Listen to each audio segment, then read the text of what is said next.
There are certain stories in music history that just become legendary. You know, stories of creative genius, of clashing egos, of pure ambition.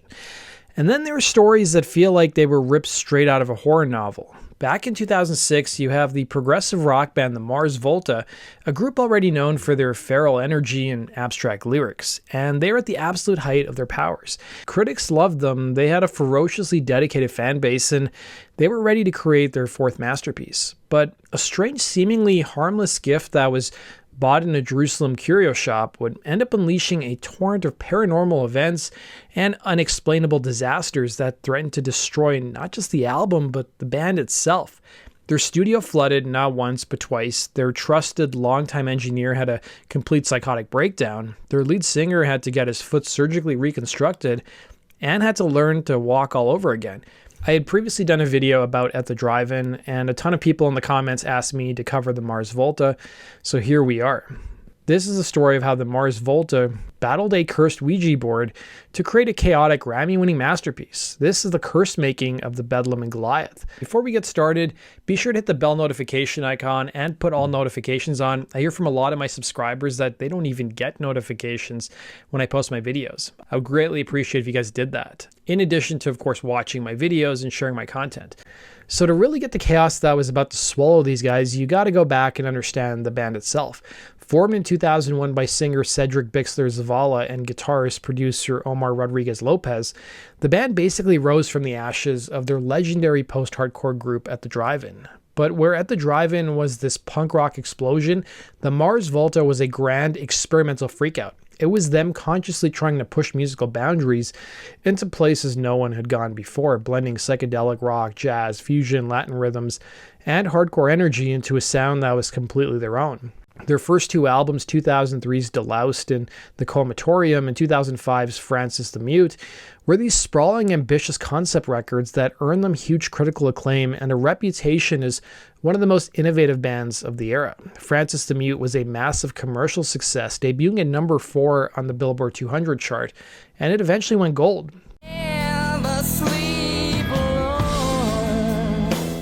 They followed that up with 2006's Amputecture, a record that continued to stretch their complex sound even if it didn't have a single story holding it all together. The Mars Volta was a creative vortex with Omar and Cedric right at the center. The lineup around them was famously fluid, just rotating cast of insanely talented musicians who were brave enough to step into the band's demanding world. By the time they were set to record their fourth album, they were a seasoned, formidable unit. But they were no strangers to turbulence and tragedy. They had already dealt with the heartbreaking loss of their friend and founding sound manipulator, Jeremy Ward, who died of an overdose in 2003. It was an event that deeply shaped the dark themes on Francis the Mute. They were a band that lived on the edge, both artistically and personally, and they just carried a certain chaos with them. As Omar himself once joked in an interview, "I shouldn't really get close to you because if I do, I'll most likely die, because all our closest friends, they always died, and tragically." It was a grim joke, but it pointed to a pattern of intensity and drama that just seemed to follow them wherever they went. And they were about to invite something into their lives that would make all that previous chaos look pretty tame. The story of the Bedlam and Goliath really kicks off not in a recording studio, but in a curio shop in Jerusalem. While the band was on tour in 2006 with the Red Hot Chili Peppers, Omar was out exploring the city, making field recordings for the next album when he found himself in this small shop filled with old, archaic items. And there he found a unique antique talking board, kind of like a Ouija board. He decided to buy it as a gift for Cedric. As for those field recordings, they made their way onto the song Soothsayer on their follow-up record. The band needed translators because the messages on the board appeared in multiple languages, Hebrew, Latin, and Aramaic. One translator reportedly quit the project, returning the band's money, not wanting anything to do with the project. The second translator said the messages were written in a song or chant form, which contributed to the album's legendary reputation for strange and unsettling events during its creation. The band, bored on their long stretches of their tour opening for the Chili Peppers, started playing with the board as a post-show ritual. They nicknamed it the Soothsayer. At first, it was just a fun diversion. The band would get together on the tour bus and just casually mess with the board, but pretty soon it became something so much more. The planchette started moving with this unnerving purpose, spelling out names, poems, and stories. Cedric, who had been dealing with a bout of writer's block, began meticulously writing down everything the board said, finding this dark source of inspiration in his messages. The soothsayer told him a story, a fragmented cryptic tale about a love triangle between a man, a woman, and her mother. It was a story of lust, seduction, infidelity, and eventually murder. The band collectively named the entity or entities talking to them Goliath. According to Cedric and Omar, Goliath was actually made of 3 spirits, with the male spirit being dominant and aggressive, often silencing the 2 female voices who were trying to tell their story of abuse. This dynamic of a male character speaking over a female who's looking for someone to tell her story became a central theme for the album. The soothsayer's messages were folded directly into the new music. Handwritten poems they found inside the board's case were also translated and used as lyrics. Song titles and concepts were seemingly being dictated by this otherworldly collaborator. The board became so central to their creative process that Cedric later said it was like having a third member in the band. But this new member was becoming more and more demanding. Goliath started making requests, which were small at first, like rum and flowers, but then they got more insistent and even threatening. It wanted something from them. It wanted out. Omar, who had a history with addiction, started to see a dangerous parallel in Cedric's relationship with the board.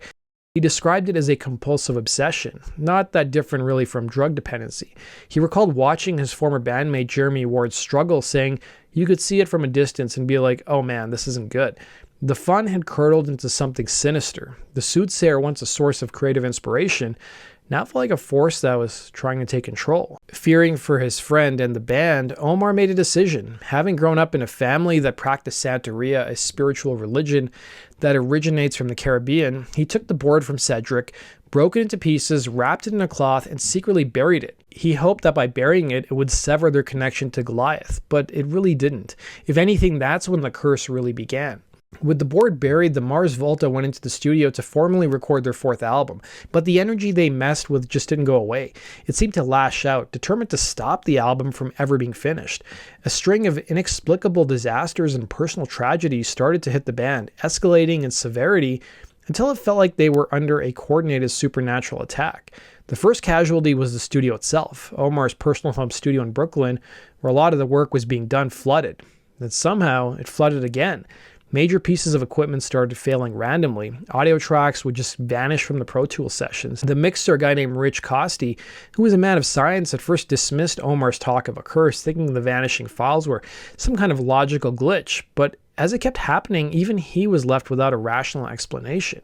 The curse then seemed to start targeting the band members personally. Bassist Juan Alderete announced that he'd been diagnosed with a rare blood disease. Then in May of 2007, right in the middle of the recording session, Cedric suffered a bizarre and severe injury to his foot, which was blamed on the stylish tight shoes he often wore. The damage was so bad that it required major surgery, and after that, he had to completely relearn how to walk. The band's drummer, meanwhile, Blake Fleming, abruptly quit mid-tour, which left the group in a tough financial spot. It was just the relentless series of misfortunes that seemed too frequent to be a coincidence. The most terrifying event, though, was what happened to their original engineer. This was a guy Omar had worked with on previous records, someone he trusted completely. Suddenly, in the middle of the studio, he had a complete nervous breakdown. He became convinced that the band was trying to use music for some evil purpose. He frantically told Omar, "I'm not going to let you make this record. You're going to do something very bad with this record. You're trying to make me crazy and you're trying to make people crazy." And crucially, the band had never told the engineer about the soothsayer or the album's paranormal backstory. In his psychosis, the engineer hijacked the master recordings, stealing the hard drives with the intention of destroying them. The band was forced to essentially organize a recovery mission to get their stolen album back from him. When they did finally get the drives back, they found that the engineer had left no notes and had scrambled the sessions, making the work almost impossible to use. Omar was on the brink of scrapping the entire project. The album just seemed doomed. It felt like every step forward was met with 3 steps back. The force that they had contacted Goliath was furious that its story was being told, but it was also doing everything in its power to make sure the album would never see the light of day. It was a classic catch-22. It was pure bedlam.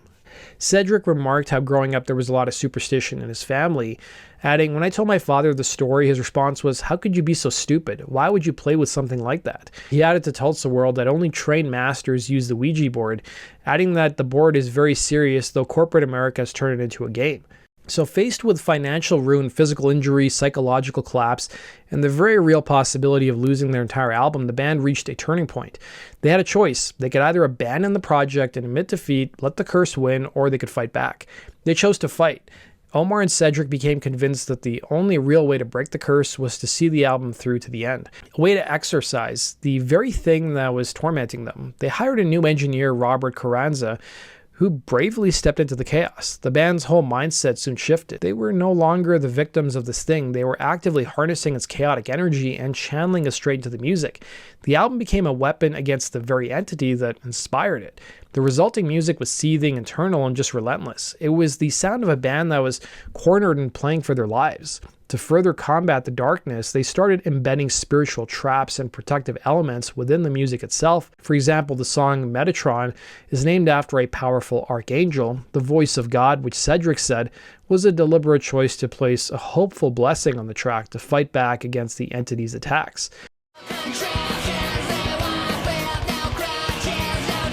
Their new drummer, Thomas Pridgeon, a young prodigy, brought his ferocious and vital new energy to the sessions. His powerful berserker style of drumming became the engine that drove the album's aggressive momentum forward, perfectly capturing the frantic, combative spirit of the recording process. The album that Goliath tried to destroy was now becoming the Mars Volta's most intense and muscular work to date. After a marathon push in the studio, Omar and his new team finally wrestled the chaotic recordings into a finished album, and they had survived the Bedlam.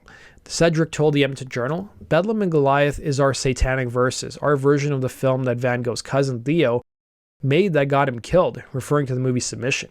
Omar, meanwhile, explained that the intention was to create something completely different from their previous albums, especially after their last one, which featured some of the most intense and intricate music he had composed in a long time.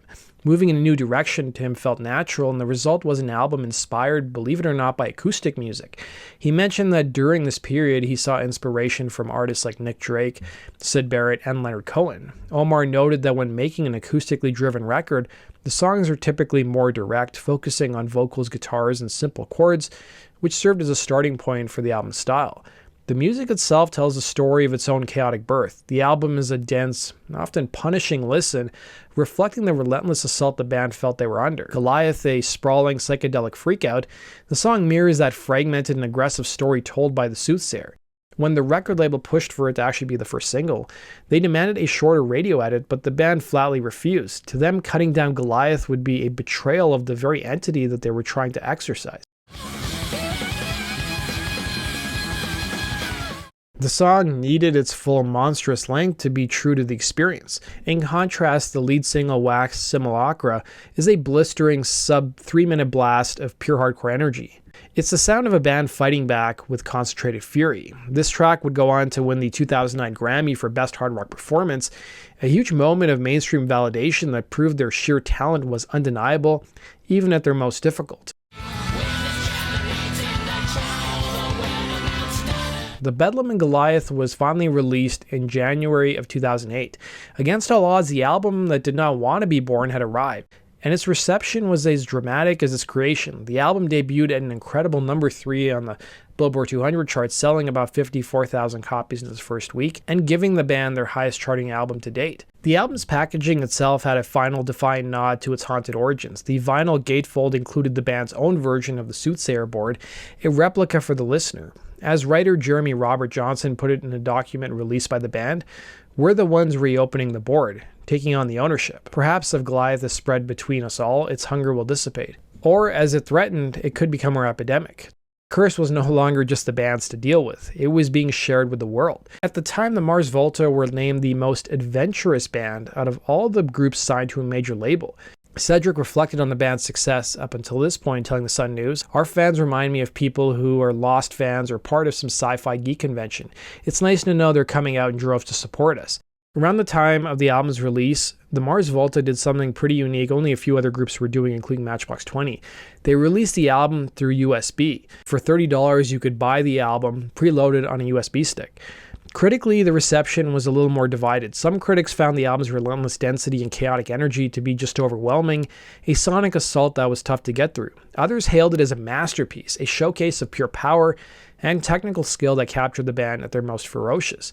Omar remarked how when doing press in Germany for the record, that it seemed like some German reporters didn't believe the story behind the album, telling the Houston Chronicle, "They're very intelligent people, but they needed everything explained. They say it's a nice fairy tale, but we don't believe you." So what are we supposed to make of the story of the Bedlam and Goliath? Was it a genuine paranormal curse unleashed by a haunted Ouija board from Jerusalem, or was it a case of collective delusion where the intense pressure of creating combined with personal struggles manifested as a supernatural narrative? Was the engineer's breakdown a psychotic episode, or was it just a tragic result of stress and overwork? Were the flooded studios and vanishing hard drives cosmic sabotage, or just a string of incredibly bad luck? The band members themselves have looked back on that time with a mix of belief and distance. Omar compared the experience to being a drug addict, saying, "You have these crazy realities happening in your head where once you sober up and become a different person, you look back and go, what was I thinking?" But it doesn't take anything away from what you believed was happening at the time. Ultimately, whether you believe the story or not almost doesn't really matter. The curse, real or imagined, became the driving force of one of the most fascinating, ferocious, and ambitious rock albums of the 21st century. The chaos became the art, the struggle for survival was recorded and mixed and pressed to vinyl. The Bedlam and Goliath is just a landmark album, not just for its Grammy-winning music, but for its legend that surrounds it. It's a story that blurs the line between creative genius and genuine madness, a ghost story that you can actually listen to, and it serves as a chilling reminder that sometimes when you go looking for inspiration in dark places, those places might just follow you home. What do you guys think? Was the album genuinely cursed, or was it an elaborate story born from chaos and pressure? Let me know your theories in the comments section below, and that brings us to the end of today's video, guys. We'll see you again in Rock Culture Stories. Take care.